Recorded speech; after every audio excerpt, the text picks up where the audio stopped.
Meus queridos irmãos, a graça e a paz do Senhor, nós vamos continuar trabalhando o breve catecismo de Westminster. Hoje nós vamos responder a pergunta de número 2. Mas antes, já te mandaram fazer alguma coisa que você não sabia, sem dar instruções, diretrizes ou um manual para te ajudar? Quando isso acontece, via de regra, nos aventuramos a fazer sem saber. E o desastre é quase certo. Formatar um computador, tirar goteiras, mexer na parte elétrica de uma casa, usar uma furadeira, montar um guarda-roupa, cozinhar e etc. São atividades que precisam de um conhecimento prévio. Lembro de uma vez que meu pai comprou um computador e eu, sem saber de nada, tentei ligá-lo. A chave de energia dele estava em 110 volts. Quando liguei, a fonte queimou. Isso acontece conosco quando não consultamos o manual, que é um guia de instruções com a finalidade de mostrar como usar o objeto para o determinado fim que ele foi criado. Existem também os tutoriais, que são conteúdos criados para ensinar sobre algum tema relacionado a alguma área específica. Quando nós não sabemos sobre um assunto ou queremos fazer alguma coisa, vamos no Google, no YouTube, nos fóruns, até encontrar uma solução para as nossas dúvidas. Não é diferente na vida cristã. Precisamos do manual que é a Bíblia para sabermos como cumprir o propósito principal de nossas vidas, que é glorificar a Deus e gozá-lo para sempre. Isso envolve tanto teoria quanto prática. Para facilitar o nosso entendimento, estamos consultando um tutorial que é o breve catecismo de Westminster, feito por pastores e presbíteros piedosos com o objetivo de nos ajudar a entender as doutrinas bíblicas. É sobre isso que vamos falar hoje. Sem mais delongas, a pergunta que o breve catecismo responderá com base na Escritura é: que regra deu Deus para nos dirigir na maneira de o glorificar e gozar? A resposta é a palavra de Deus, que se acha nas Escrituras do Velho e do Novo Testamento. É a única regra para nos dirigir na maneira de o glorificar e gozar. O catecismo nos mostra os limites Antigo e Novo Testamento. Ele também nos mostra a singularidade das Escrituras. A Bíblia é o único livro, a única regra para nos dirigir de maneira a glorificar a Deus e gozá-lo para sempre. Queridos irmãos, ainda, a divisão do nosso estudo hoje está assim. Primeiro nós veremos a análise da pergunta, depois nós veremos a revelação de Deus, depois a autoridade das Escrituras e, por fim, algumas aplicações. Vamos analisar a pergunta. Qual é o sentido da palavra regra nesta pergunta, na pergunta do breve catecismo? Quando é usada num sentido religioso, esta palavra quer dizer uma direção ou uma ordem. Naturalmente compreende a ideia de um caminho reto pelo qual o homem pode chegar ao melhor fim possível. Essa é a ideia da palavra regra na pergunta e na resposta do breve catecismo. A palavra de Deus é a regra, é a norma, é a ordem, é a palavra que nos leva ao próprio Deus. Queridos irmãos, por que é necessário ter uma regra assim? Por que é necessário ter uma regra assim? É necessário porque o homem precisa de um padrão objetivo pelo qual possa modelar sua vida. A palavra de Deus, como sua regra, deve ser a autoridade máxima na vida de uma pessoa. Deve-se notar que se a pessoa colocou outra coisa acima da palavra de Deus na sua vida, quer seja a consciência, a tradição, líderes ou a própria igreja, ela tenderá a usar essa outra autoridade para interpretar a palavra de Deus em muitas facetas da sua vida. Veja que perigo, o perigo de colocar outra coisa acima da palavra de Deus. Isso é muito perigoso, meus irmãos. Isso é perigoso demais e nós não podemos correr esse risco. A palavra de Deus é necessária e devemos colocá-la em primeiro lugar. Ela é a nossa regra de fé e prática. Meus irmãos, o que queremos dizer quando declaramos que as Escrituras são a palavra de Deus?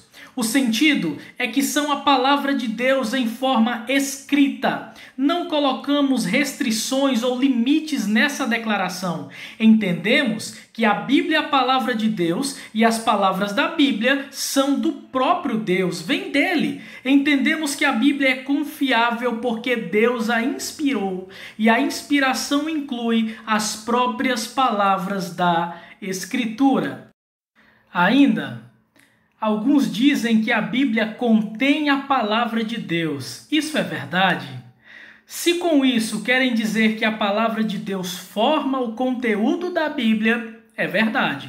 Mas se querem dizer que a palavra de Deus forma só uma parte do conteúdo da Bíblia e que o restante da Bíblia é formado por palavras dos homens, isso não é verdade.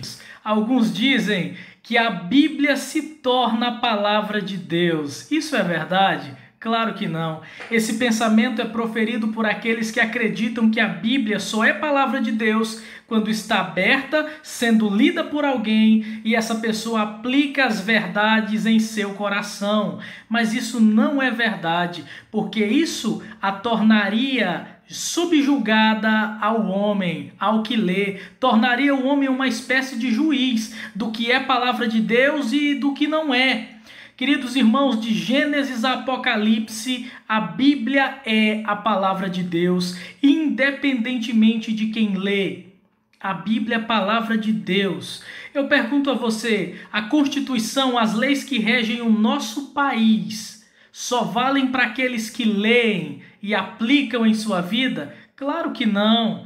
A lei do nosso país, a Constituição, é válida para todos aqueles que estiverem dentro do território nacional. Logo, a palavra de Deus é válida também para todos. Para todos, ela é palavra de Deus de Gênesis a Apocalipse. Não importa se você lê ou não lê, ela é a palavra de Deus. A palavra de Deus não está submetida à sua avaliação, à sua leitura, não. Ela é palavra de Deus simplesmente por estar escrita e ter sido inspirada por Deus. Irmãos, visto que esta palavra de Deus deve ser nossa única regra, como podemos saber se de fato essa palavra é de Deus? A primeira prova da veracidade das Escrituras é uma prova interna. A própria Bíblia afirma sua veracidade quando diz: toda a Escritura é inspirada por Deus, 2 Timóteo 3,16. Isto não significa que Deus ditou cada palavra das Escrituras, mas sim que ele guiou os escritores sagrados, conduziu seus pensamentos, deu-lhes compreensão, revelou-lhes seus propósitos, sem, contudo, menosprezar o seu vocábulo e o seu estilo literário. Irmãos, a outra prova interna é a unidade da Bíblia. A Bíblia contém 66 livros, escritos por 40 homens de várias condições e níveis de vida e de graus diferentes de cultura, desde pastores até estadistas.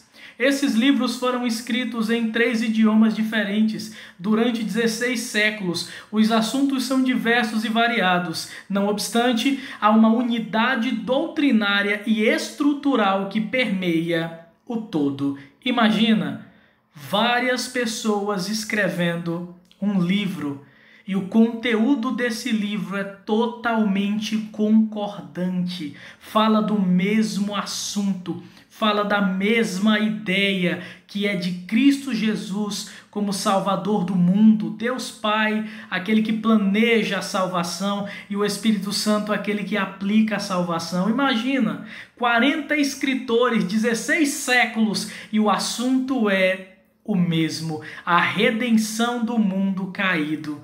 Olha só, queridos irmãos, Isso é uma prova muito forte. Isso é uma prova que deve confortar os nossos corações. Ainda, o conteúdo da Escritura é uma prova interna. O que as Escrituras dizem sobre todos os seus temas principais é tão contrário aos pensamentos e ideias de todas as classes de homens que somos obrigados a concluir que é impossível que a mente humana a tenha inventado. As profecias da Bíblia e o seu cumprimento. Deuteronômio 18, dos versículos 17 a 21, nos fala que existe um teste para saber a veracidade de uma profecia. Se uma profecia é verdadeira ou não, é o seu cumprimento exato que é a prova. A Bíblia contém milhares de profecias específicas. Se pudermos provar que essas profecias têm sido cumpridas literalmente, provaremos também que a Bíblia é infalível, palavra de Deus. Ninguém, senão Deus, pode predizer o futuro. Ora, mais de 2.000 profecias existem no Velho Testamento, já se cumpriram com exatidão. Muitas delas dizem respeito a Israel e às cidades relacionadas com este povo, de modo que seu cumprimento pode ser averiguado por qualquer pessoa que tenha acesso a uma enciclopédia. O Dr. James Kennedy, autor do chamado Evangelismo Explosivo, em seu livro Porque Creio, descreve o cumprimento de várias profecias. Eu recomendo que você adquira essa obra e leia. Há ainda as profecias referentes a Jesus. Calcula-se que mais de 300 profecias, 300 detalhes proféticos tenham se cumprido em Cristo Jesus. O que ainda não se cumpriu refere-se à sua segunda vinda e ao seu reino vindouro ainda futuro. A arqueologia também evidencia a veracidade. Mais de 2.500 sítios arqueológicos relacionados com a Bíblia foram descobertos. O testemunho contínuo da arqueologia é definitivamente e uniformemente favorável às Escrituras. Os arqueólogos encontraram a cidade de Abraão e os documentos escritos na sua época, os quais comprovam detalhes de sua estadia no Egito, sua batalha contra os reis da Mesopotâmia para resgatar o sobrinho Ló, as cidades celeiros, Pitom e Ramsés, edificadas pelos hebreus no Egito, que está em Êxodo 1:11, foram desenterradas recentemente. As paredes das casas, segundo se verificou, foram feitas de tijolos, alguns com palha e outros sem palha, como lemos em Êxodo 5, versículos 17 e versículos 12. Ou seja, cada vez se encontra mais detalhes, mais descobertas são feitas que comprovam a veracidade das Escrituras. Mas também nós temos vidas transformadas para testemunhar a veracidade. Mas também temos vidas transformadas para reafirmar a veracidade das Escrituras. Vimos que o propósito da revelação especial é reconciliar o homem com Deus e guiá-lo na maneira de o glorificar e gozá-lo para sempre. Ora, as vidas e testemunhos dos cristãos verdadeiros em cada geração atestam que este propósito tem sido alcançado. E eu pergunto a você, este é o nosso caso?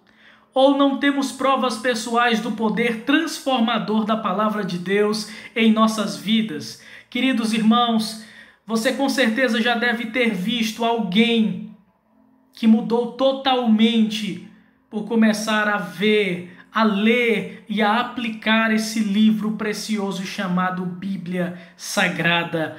Esse também é um testemunho. Queridos irmãos, agora nós vamos para a revelação de Deus.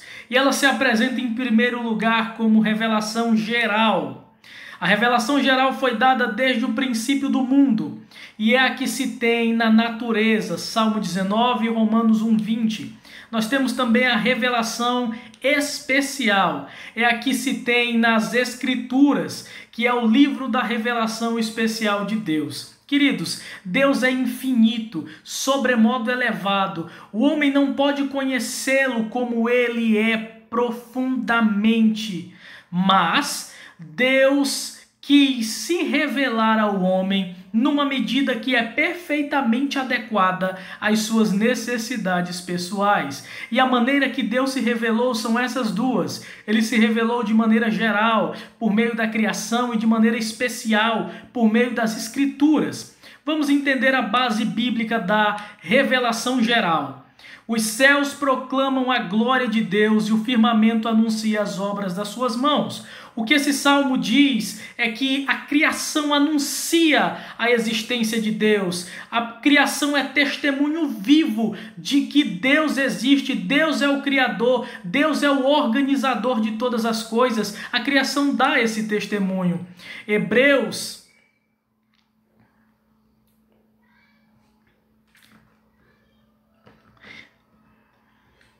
Em Romanos 1,20 diz: porque os atributos invisíveis de Deus, assim o seu eterno poder, como também a sua própria divindade, claramente reconhecem desde o princípio do mundo, sendo percebidos por meio das coisas que foram criadas. Tais homens são, por isso, indesculpáveis, ou seja, a criação dá testemunho sobre Deus. Os homens são indesculpáveis, porque as provas que nós temos são muito visíveis.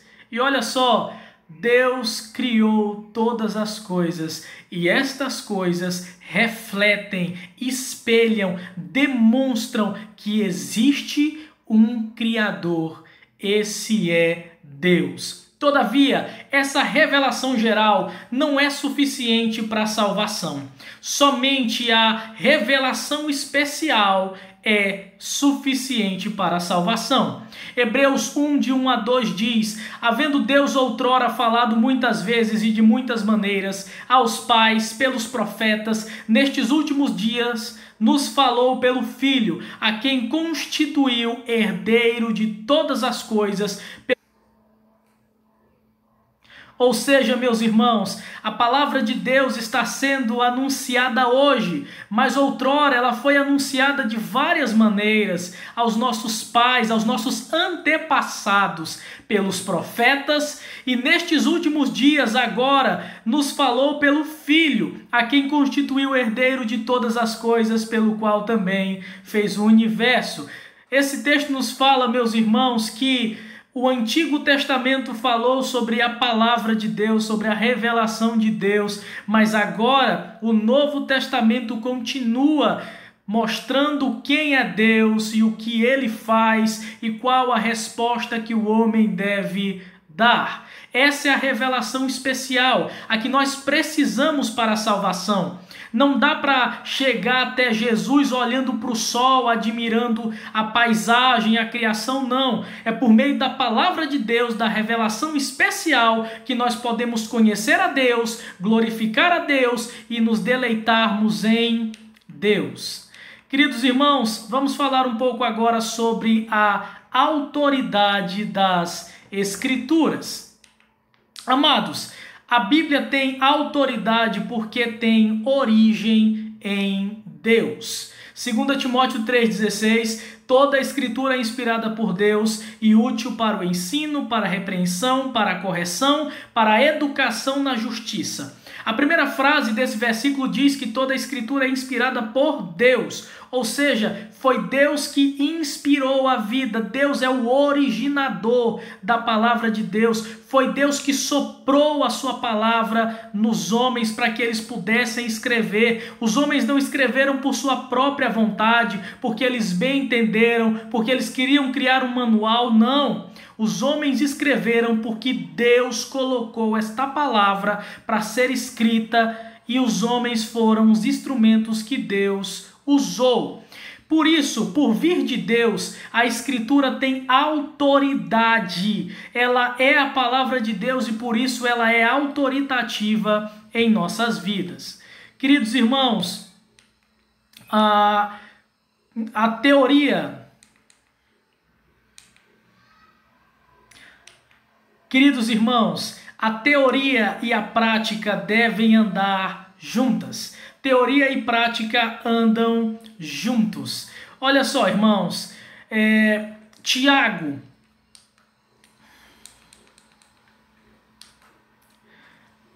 queridos irmãos, a teoria, queridos irmãos, teoria e prática andam juntos. Tiago 1,22 diz: sede praticantes da palavra e não simplesmente ouvintes. Irmãos, é estranho que tantas vezes o cristão que reconhece o fato da autoridade da Escritura é a mesma pessoa que não vive sob essa autoridade. Há hoje uma grande necessidade de crentes que não só creiam na autoridade da Bíblia, mas que também vivam conforme a Escritura nos manda viver. Servimos aos nossos credos com os nossos lábios, mas nem sempre servimos ao nosso Senhor com o nosso coração. Nossa igreja hoje sofre muitos problemas. São as influências de uma teologia subjetiva, onde o homem se torna juiz da Escritura. Tudo isso deve nos motivar a um reexame da nossa posição com respeito à autoridade das Escrituras. E durante esse exame, devemos reconhecer que a Bíblia requer de nós um alto padrão de santidade pessoal. É bom poder dizer que cremos na Escritura, mas é bom poder dizer que temos essa grande herança como uma verdade prática em nossas vidas. Irmãos, nós precisamos nos atentar também para os perigos que permeiam a nossa vida cristã. A segunda frase do versículo diz assim: iludindo a vós mesmos. Olha, irmãos, é perigoso somente ouvir a palavra de Deus sem colocá-la em prática. Isso revela que o nosso coração não reconhece a autoridade da Bíblia, não reconhece a Bíblia como palavra autoritativa de Deus. Quando nós somente ouvimos e não praticamos, estamos somente nos iludindo. Os nossos lábios estão cheios da palavra de Deus, mas o nosso coração está vazio. Nós até professamos, nós até dizemos, nós até evangelizamos, mas não estamos praticando aquilo que a palavra de Deus diz. O Dr. Parker diz o seguinte sobre isso: aceitar a autoridade da Escritura significa estar disposto na prática primeiro a crer no que ela ensina e depois a aplicar seu ensino em nós para nossa correção e direção. Temos uma regra pela qual podemos glorificar a Deus, irmãos. Talvez devamos lembrar que a Escritura é útil não só para a doutrina, mas também para a educação na justiça, para a nossa vida prática. Amados, vamos nesse momento fazer algumas aplicações. Queridos, existem muitos cristãos que estão sendo guiados pela sua consciência e não pela palavra de Deus. Isso é um grande problema, irmãos. Precisamos entender que a consciência humana não tem a capacidade de dizer a ninguém no que deve crer ou no que deve não crer. Queridos irmãos, agora vamos para as aplicações dessas verdades que falamos. A primeira delas é que existem muitos cristãos que estão sendo guiados pela sua consciência. Amados, precisamos entender que a consciência humana não tem a capacidade de dizer a ninguém no que deve crer ou como viver. Ela não pode determinar o que é certo e o que não é. Ela apenas pode dizer se alguém está agindo ou não conforme aquilo que acredita ser o certo. Exemplo: se um selvagem acredita que seja certo praticar o canibalismo, a sua consciência não o acusará por comer carne humana. Se uma pessoa acredita que consultar um médico, tomar remédios ou usar óculos é errado, a sua consciência o reprovará se assim fizer. A consciência, irmãos, é uma construção daquilo que aprendemos ao longo da nossa vida, seja certo ou seja errado. Por isso, ela só é capaz de dizer se a conduta de alguém está de acordo com suas crenças. Portanto, não podemos seguir a consciência, pois a sua ideia de certo e errado, ela varia de acordo com aquilo que você aprendeu ao longo da sua vida. A Escritura não. A Escritura é a verdade plena e perfeita que está acima da nossa consciência. Irmãos, eu tenho notado o quanto muitas mulheres e moças têm se iludido ao pensarem que é bonito usarem vestimentas que mostram todas as suas curvas, tais como roupas justas, delineando seu corpo, shorts e saias curtas e blusas decotadas, fora as fotos de biquíni postadas em suas redes sociais. Talvez você possa dizer, mas a minha consciência está tranquila. Todavia, a consciência deve estar cativa à palavra de Deus, ou seja, a Bíblia é a nossa regra do que diz respeito à vestimenta. A Bíblia diz em Gênesis, e o Senhor Deus fez túnicas de peles para Adão e sua mulher e os vestiu. Em Gênesis nós já vemos que depois do pecado, homem e mulher perceberam sua nudez e perceberam que aquilo era vergonhoso, era mal. Então, eles pegaram folhas e se cobriram. Posteriormente, Deus cobriu eles com túnicas de peles. E olha só, irmãos, isso já foi um padrão determinado por Deus. Homem e mulher devem esconder o seu corpo. Aquela ideia de que o que é bonito é para se mostrar é uma ideia imoral. Homem e mulher devem ter modéstia. O seu corpo não foi feito para viver aparecendo. Irmãos, essa intimidade ela foi feita para o marido e para a mulher somente. Na palavra também está escrito que no mesmo modo as mulheres se ataviem em traje. Está escrito também em 1 Timóteo 2, 9 e 10.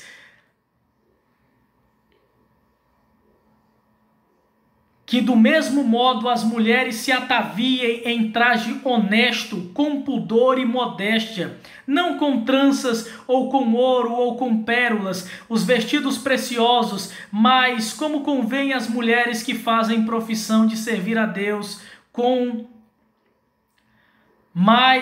boas obras. Irmãos, esse texto fala que a vestimenta da mulher deve ser modesta. E a ideia de tranças, de ouro e de pérolas eram enfeites que chamavam atenção na área sexual. Ou seja, naquela época já existiam mulheres que queriam chamar atenção para a área sexual, queriam ser atraentes.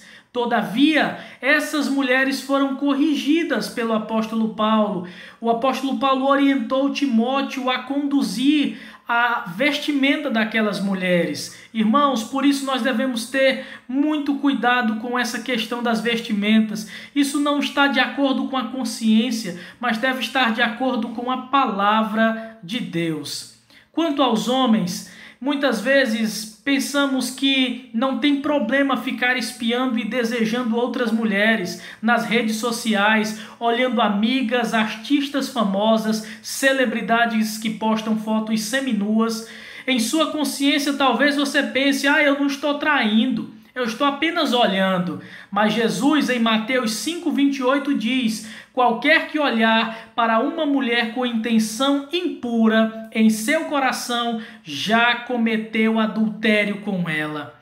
Irmãos, vocês percebem que a consciência não deve ser juiz sobre as nossas vidas, não deve determinar as nossas ações. A nossa consciência pode nos enganar, por isso ela deve estar cativa à palavra de Deus.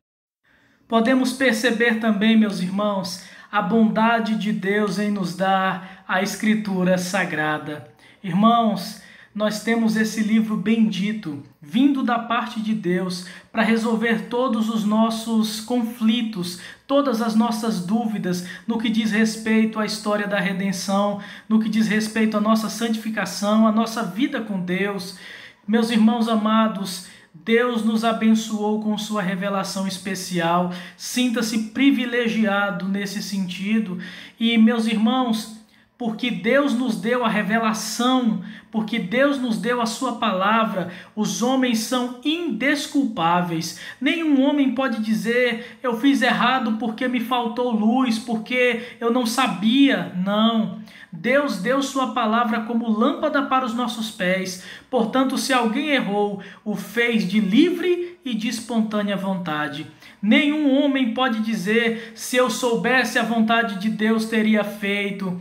Não, irmãos, a vontade de Deus está expressa em sua palavra. O problema é que os homens não procuram a Deus. É indesculpável, pois Deus deu uma regra pela qual nós podemos nos basear. Outra aplicação que eu quero fazer nesse momento, irmãos,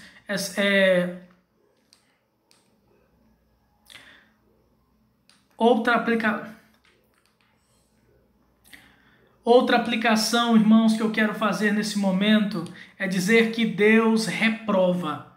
Deus reprova algumas pessoas que pensam sobre as Escrituras de maneira errada. Deus reprova os papistas que tiram uma parte das Escrituras, cortando um pedaço da moeda do reino do céu. Eliminam o segundo mandamento de seus catecismos, porque fala sobre imagens. Eles tiram parte das Escrituras que não os agrada ou que depõe sobre a sua religião. Deus reprova os antinomianos, irmãos, uma vez que toda a Escritura é inspirada por Deus, porque Deus reprova também os antinomianos, queridos irmãos. Essas pessoas acham que o Antigo Testamento é inútil e ultrapassado, chamando aqueles que o adotam de cristãos do Antigo Testamento. Deus, irmãos, Ele nos deu o Antigo e o Novo Testamento. Os dois são palavras de Deus. Por isso, desprezar o Antigo Testamento é uma atitude que encontrará a reprovação de Deus. Terceiro, Deus reprova os entusiastas.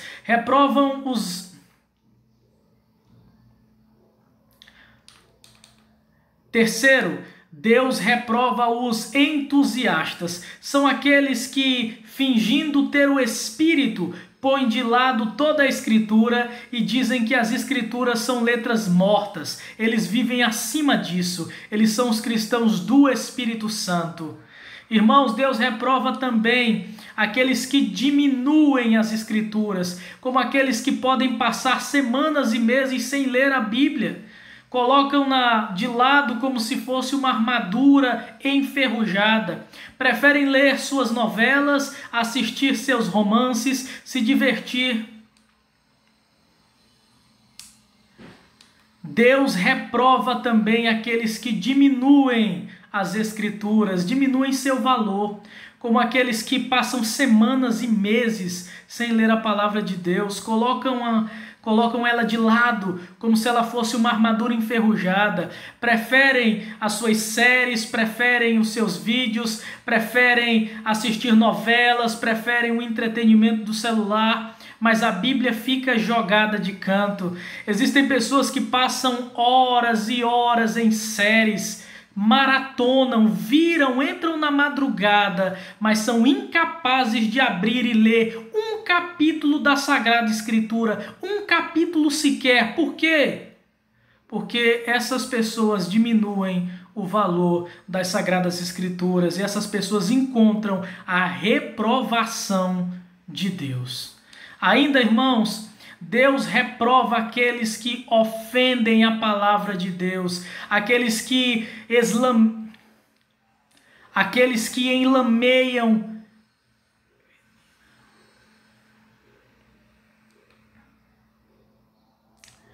Queridos irmãos, Deus reprova os ofensores da palavra de Deus, aquelas pessoas que deturpam a palavra de Deus, que torcem a palavra de Deus para os seus próprios propósitos, pessoas que interpretam de maneira errônea as Escrituras propositalmente, a fim de adquirirem com isso algum benefício. Essas pessoas encontram a reprovação de Deus.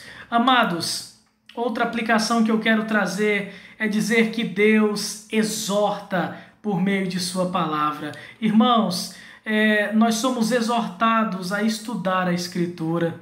Nós somos exortados Nós somos exortados a valorizar a palavra escrita. Nós somos exortados a crer nas Escrituras. Nós somos exortados a amar a palavra escrita. Nós somos exortados a lutar pelas Escrituras. Nós somos exortados a nos conformar às Escrituras. Nós somos exortados a sermos agradecidos à palavra de Deus. Nós somos exortados a sermos agradecidos a Deus pelas Escrituras. Amados, Deus nos exorta nesta noite sobre o que nós estamos fazendo com a palavra de Deus. Você tem estudado a palavra de Deus? Eu não falo ler um versículo e se conformar com isso. Eu falo de ler a palavra e refletir sobre ela, tirar lições práticas para a sua vida. Você tem feito isso, meu irmão? Você consegue ler a palavra de Deus hoje com prazer? Você medita nela de dia e de noite? Você valoriza esta palavra escrita? Ela é valorosa ao ponto de você investir tempo nela com prazer e deleite? Você crê naquilo que está escrito nas Escrituras? Você ama essa palavra ao ponto de renunciar vários tipos de entretenimento para se debruçar nela? Eu não quero dizer aqui que você não pode assistir, que você não pode fazer outras coisas. Eu quero dizer o seguinte: você ama a Escritura ao ponto de dizer, não, hoje a minha prioridade, o meu objetivo vai ser meditar bastante na palavra de Deus, ao ponto de gerar expectativas em você. Poxa, hoje eu vou ler a palavra de Deus pelo menos 1 hora. Hoje eu vou me dedicar a esta palavra, eu vou pegar um caderno de anotações. Hoje eu quero entender mais sobre a palavra de Deus. Você ama essa palavra? Você luta por esta palavra, como fala lá em Judas, não é? Lutar pela fé, lutar pelas doutrinas apostólicas. Você defende a palavra de Deus. Você se conforma naquilo que a Escritura diz, ou você fica chateado por saber que a Escritura fala sobre coisas que são contra aquilo que sua consciência tem concebido? Você agradeceu a Deus já por Ele ter dado a palavra de Deus e assim ter se revelado ao mundo? Você é grato pela palavra de Deus, querido irmão? Eu espero que sim. Ainda, irmãos, glorificar e deleitar. Ainda, irmãos, glorificar e deleitar são atitudes possíveis somente com a palavra de Deus. Glorificar a Deus e deleitarmos na graça de Deus, na misericórdia de Deus, na soberania de Deus, só é possível por meio da sua palavra. Irmãos, nós devemos glorificar a Deus em submissão. Submeter seus impulsos e desejos sensoriais ao imperativo controlador e santificador da palavra de Deus o glorifica.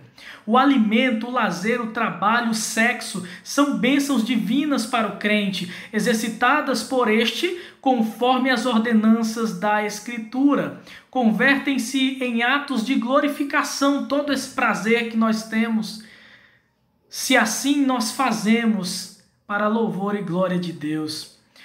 Irmãos, as Escrituras nos mostram como ter relacionamento com Deus. Isso glorifica e nisso nos deleitamos. Conviver com o Salvador é algo impressionante. O regenerado é capaz de entrar no seu quarto, fechar a porta e em privado orar e ter momentos de comunhão com Deus. Ainda, meus irmãos, a comunhão é uma maneira de glorificar e gozar a Deus.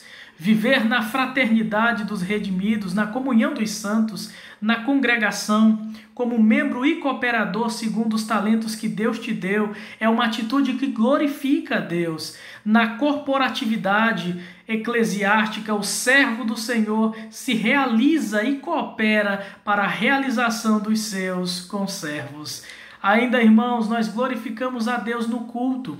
Prestar culto a Deus em espírito e em verdade, tanto nas adorações comunitárias como nas domésticas, faz parte daquilo que está nas Escrituras e evidenciado, faz parte daquilo que está nas Escrituras como modo de glorificarmos a Deus e deleitarmos nele para sempre. Cristo sente prazer indescritível na leitura da Bíblia, nos cânticos espirituais, na oração e na comunhão. Irmãos, tal prazer é disciplinador.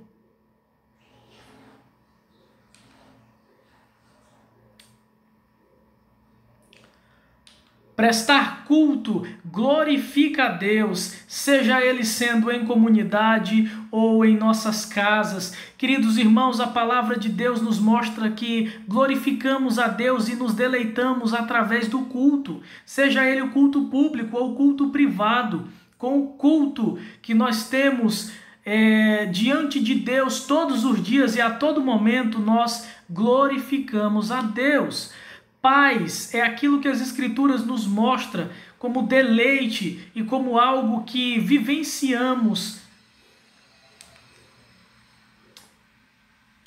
Devemos vivenciar uma paz interna, dádiva de Cristo, desconhecida dos ímpios. Esta paz constante, mesmo diante de perturbações internas e conflitos externos, de dores e sofrimentos, de incertezas e desesperanças, nos é assegurada e mantida em nosso coração pelo Consolador, que nos foi outorgado e habita em nós o Espírito Santo. Queridos irmãos, essa paz também glorifica a Deus e ela serve para o nosso deleite nele. Por fim, irmãos, devemos ser instrumentos de Deus, isso o glorifica. Instrumentos nas mãos do Criador, no trabalho profissional, para que aquilo que possamos fazer, aquilo que depender de nós, seja feito com excelência, como feito para Deus. A consciência. Portanto, irmãos, devemos o trabalho também para... Por fim, devemos ser instrumentos nas mãos do Criador, no trabalho, no exercício, na mordomia cristã, entendendo que tudo que temos é de Deus e que tudo que fazemos deve ser para a honra e glória de Deus. Nisto Deus é glorificado e nisto nós nos deleitamos nele. Conclusão: como glorificamos a Deus e nos deleitamos nele?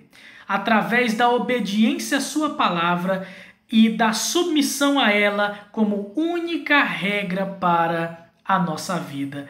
Eu espero que Deus tenha falado ao seu coração e que você perceba que a palavra de Deus é importantíssima, valorosa. Ela é o nosso manual para viver bem aqui, para viver na terra como cidadãos do céu, para viver aqui da melhor forma possível. Que você perceba que a Bíblia é o caminho que nos leva até Deus, é a revelação especial que mostra um Criador bondoso que criou todas as coisas, que mostra um homem pecador que desobedeceu a Deus, que mostra um Deus perdoador que por meio do seu Filho Jesus nos salvou, que mostra o Espírito Santo selando a nossa salvação. Essa palavra é verdadeira, é viva e ela nos leva direto ao Senhor Jesus Cristo, a nossa única salvação. Esse Deus todo-poderoso é o Deus que cura, salva e liberta, e Ele está revelado em sua palavra. Você quer conhecer esse Deus? Então abra a palavra dele e seja impactado com o poder da revelação especial que tira um pecador da sua morte, do seu túmulo e traz ele à vida. Ele é ressuscitado pelo poder e pela obra de Jesus Cristo, escrita descrita na palavra de Deus. Eu espero que Deus te abençoe em nome de Jesus e que você possa ler cada vez mais essa palavra e levá-la a sério e valorizá-la o máximo possível. Que Deus te abençoe em nome de Jesus.